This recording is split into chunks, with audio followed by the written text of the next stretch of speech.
President Prabowo should protect his QRIS. America has picked a new fight with Prabowo over something every Indonesian uses and relies on daily.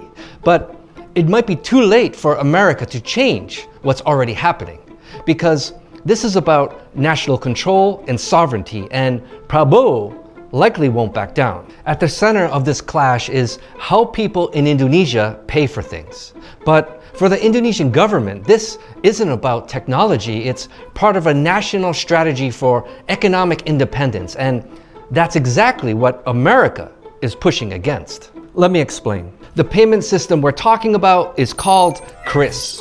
No matter what app you use, GoPay, ShopeePay, or a bank, you can pay instantly by using a simple QR code. It works everywhere, it's super easy and convenient. QRIS launched in 2019, not just to make payments easier, but to help more people join the digital economy. It was designed to cut costs, speed things up, and give small businesses a real boost. It also reduced transaction fees and quickly gained adoption, making it one of the most widely used systems in the country. It's been embraced by both consumers and businesses who see it as simple, reliable, and a major upgrade from the old fragmented system.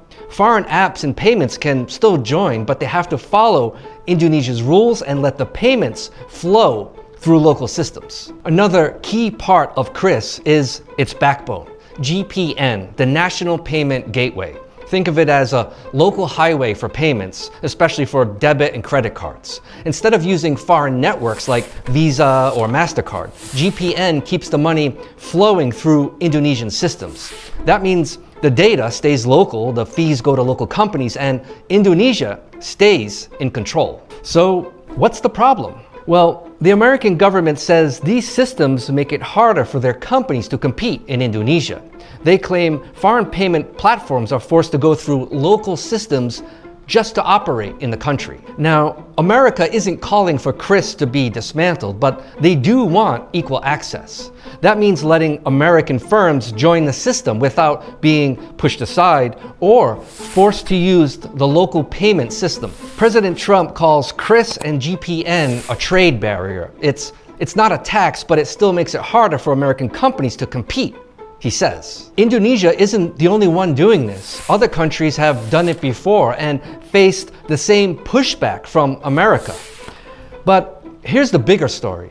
This isn't about QR codes. It's about who gets to control the data and financial systems of the future. India created RuPay, a local card network like GPN, and UPI, which is similar to QRIS. Both are backed by the government and meant to cut dependence on foreign platforms. America wasn't happy and said it hurt their companies, but India stood firm. China built UnionPay, a national card network like GPN, and America raised similar concerns, saying their companies couldn't compete on equal terms. And here in Southeast Asia, countries are linking and expanding their payment systems. QRIS already works in Thailand, Malaysia, and Singapore. So a regional alternative to American-based system is quietly taking shape. If this model spreads, Southeast Asia could end up with its own payment system that's less tied to America. This fight isn't just about money, it's about who controls the systems that move money in a digital world. And here's why that matters.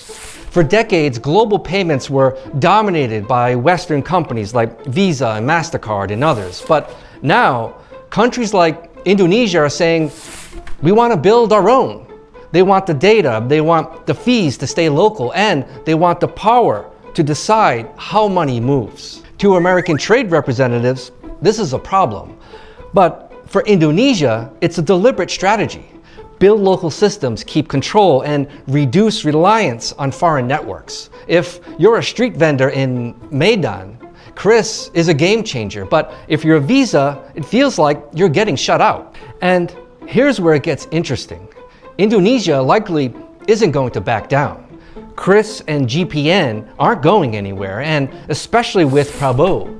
For him, these systems aren't trade barriers, they're part of a bigger goal to protect local industries and keep data in the country and build Indonesia's digital independence. And to be frank, America doesn't have much leverage here. QRIS is already deeply embedded in daily life, widely adopted and clearly useful, especially for small businesses and local banks. It has strong public support, and changing it now would spark backlash from the people who rely on it every day. That makes it hard to challenge and even harder to undo. In President Trump's latest trade war, Indonesia may offer some concessions, but giving foreign companies more control or influence over QRIS is not good for Indonesia and unlikely to happen.